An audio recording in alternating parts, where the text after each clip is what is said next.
This is a story about a world obsessed with stuff. It's a story about a system in crisis. We're trashing the planet, we're trashing each other, and we're not even having fun. The good thing is that when we start to understand the system, we start to see lots of places to step in and turn these problems into solutions.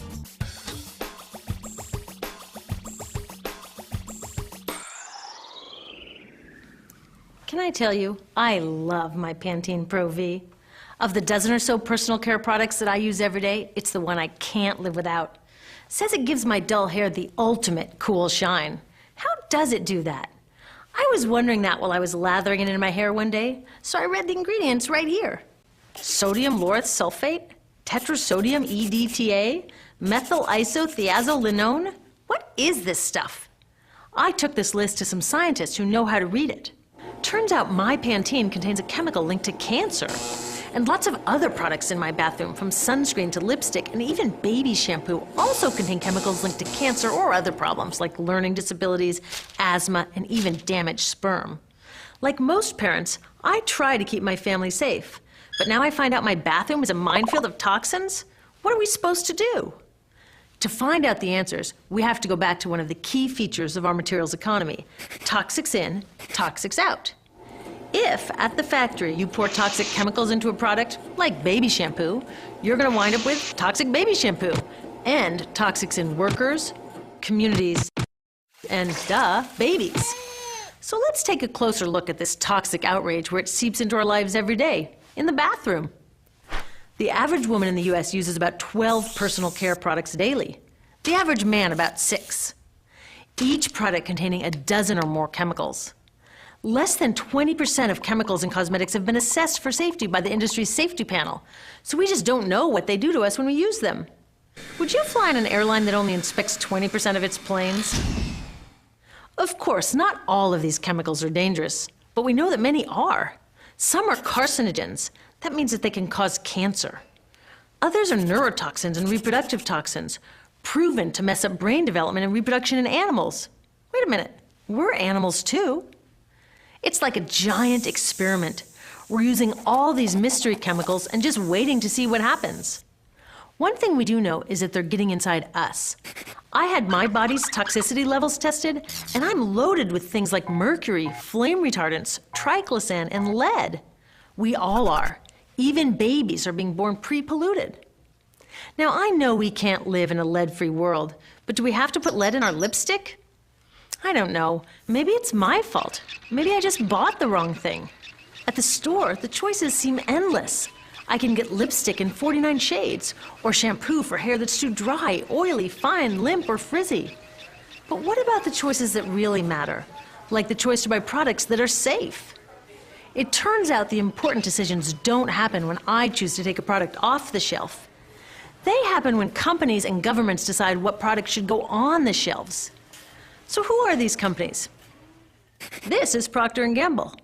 They're the ones offering me Herbal Essences, the #2 shampoo in the country. It contains toxic petrochemicals made from oil. Since when is oil an herb? On cosmetics labels, words like herbal, natural, even organic have no legal definition. That means that anybody can put anything in a bottle and call it natural, and they do. I mean, can you imagine a top seller called Petro Essences? Gross.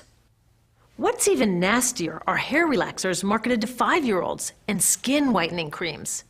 These are super toxic, both in their ingredients and in the message they send about what beauty is. Ooh, here's Estee Lauder offering me a chance to help find a cure for breast cancer. That's nice. But wait, they're also using chemicals linked to cancer. Don't you think the best way for Estee Lauder to fight cancer is to stop using those chemicals in the first place? So really, I get to choose between meaningless claims on a bottle. But these guys get the real choice about what goes into those bottles. And that happens back here, at the factories where they're formulated. Why do the makers of these products use all these toxics? Are they trying to poison us? No, they're just working from a 1950s mindset when people were totally swept up in better living through chemistry. In all that excitement, they forgot to worry about human health impacts. That was years ago, and they are still using these same old toxic chemicals. Today, big cosmetics companies say the doses of poison in their products are small enough to be harmless. Yeah, maybe if you use them once a year. I guess they never get out and see that their products are being used and combined with other products every day. A little toxic dose under your arms, a little more on your hair, on your lips. And workers in nail and hair salons get dosed all day long. So the industry is used to doing things this way, and they can. Because even now that scientists have linked the chemicals they're using to all sorts of problems, there are no laws to get rid of them. You're thinking, really? Come on, nobody's making sure that the stuff we smear all over our bodies is safe? Nope. The FDA doesn't even assess the safety of personal care products or their ingredients. Since 1938, they've banned just 8 out of over 12,000 ingredients used in cosmetics. They don't even require that all of the ingredients be listed on the label. Now, this is an example where we can all agree a little more government action would be helpful. This lack of regulation leaves a huge hole that the cosmetics industry is all too happy to fill. They set up their own committee to self-police their products, and compliance with their recommendations is voluntary. So the cosmetics industry is making the rules and then deciding whether or not to follow them. So you see, it isn't our fault that these toxic products are in our bathrooms. It's a whole broken system that's ignoring the simple rule: toxics in, toxics out. But we're not helpless. There are resources online that we can use to protect ourselves by identifying the best possible choices in the store. But the real action is with people working to change the system. Because if we really want to solve this problem, we got to start here with these guys. Women, parents, workers, people all over the country are demanding that Congress pass a new law, giving FDA the power to make sure that our personal care products are safe. We need common sense laws based on the precautionary principle. That means that when you're dealing with hazardous chemicals, just err on the side of caution. Let's not debate how much lead should be allowed in lipstick. Just get the toxic chemicals out of our products. Smarter laws would force companies to get past that old 50s mindset and figure out how to get us all clean and shiny without toxic chemicals. Can they? Totally. Many responsible cosmetics companies are already putting safer products on the market. Green chemists are developing substances that are designed to be safe and non-toxic in the first place. European governments have required the removal of many toxic chemicals, and companies have figured out how to comply.